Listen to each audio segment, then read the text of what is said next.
तर गोपीनाथ मुंडे काँग्रेसमध्ये आले असते तर त्यांचे प्राण वाचले असते असं राऊतांनी म्हटले। पृथ्वीराज चव्हाणांच्या दाव्यानंतर राऊतांचं एक मोठं वक्तव्य। गोपीनाथ मुंडेंचा भाजपमध्ये छळ झाला होता असं राऊतांनी म्हटले। गोपीनाथ मुंडेंचा अपमान केला जात होता असंही राऊत म्हणाले। गोपीनाथ मुंडे काँग्रेसमध्ये येणार होते असा गौप्यस्फोट पृथ्वीराज चव्हाण यांनी केला होता।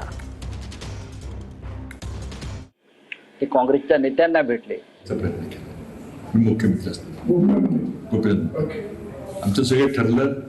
सोनिया गांधींची परवानगी घेतली, त्यांनी माझ्याकडे मत मागितली की मी राजीनामा द्यावा लागेल मला खासदारकीचा, पण मला मंत्री करा कारण मला निवडणूक लढावी लागेल। पंतप्रधान न विचारता सोनिया गांधींना विचारून हो म्हटलं चला जमेल। ते म्हटले का भाजपच्या सत्ताधारी विरोधी पक्ष गटनेत्याला आपल्या पक्षात घेऊन त्याला मंत्री केलं, ती लाच दिलं तर मी बिलकुल करणार नाही।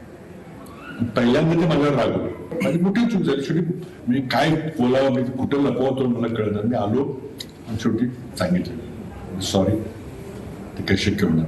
शरद पवार यांनी सुद्धा त्यांना तो सल्ला दिला होता। ही जुनी बातमी आहे फार। गोपीनाथराव मुंडे यांचा भारतीय जनता पक्षामध्ये छळ झाला होता, छळ केला होता या लोकांनी। मानसिक दृष्ट्या त्यांच्यावरती आघात केले जात होते, त्यांचा अपमान केला जात होता गोपीनाथरावांचा। आम्हाला माहिती आहे, आम्ही दिल्लीमध्ये होतो तेव्हा ते पवार साहेबांना भेटले, ते काँग्रेसच्या नेत्यांना भेटले, पण मनमोहन सिंग हे एक सज्जन गृहस्थ होते। त्यांना अशा प्रकारच्या पक्षांतराला त्यांनी विरोध केला होता। त्याच्यामुळे त्यांना सल्ला देण्यात आला की तुम्ही आहात तिथेच थांबा। कदाचित जर ते काँग्रेसमध्ये आले असते तर त्यांचे प्राण वाचले असते। आता काय करायचं त्याबद्दल? आता त्याचा एव्हिडन्स, त्याचं काही सिग्निफिकन्स नाही आहे।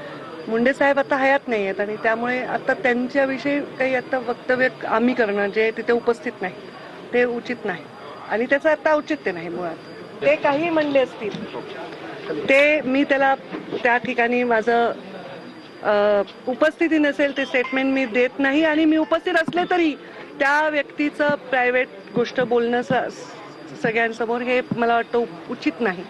त्याबद्दलचं मला टिप्पणी करता येणार नाही, मी नव्हते।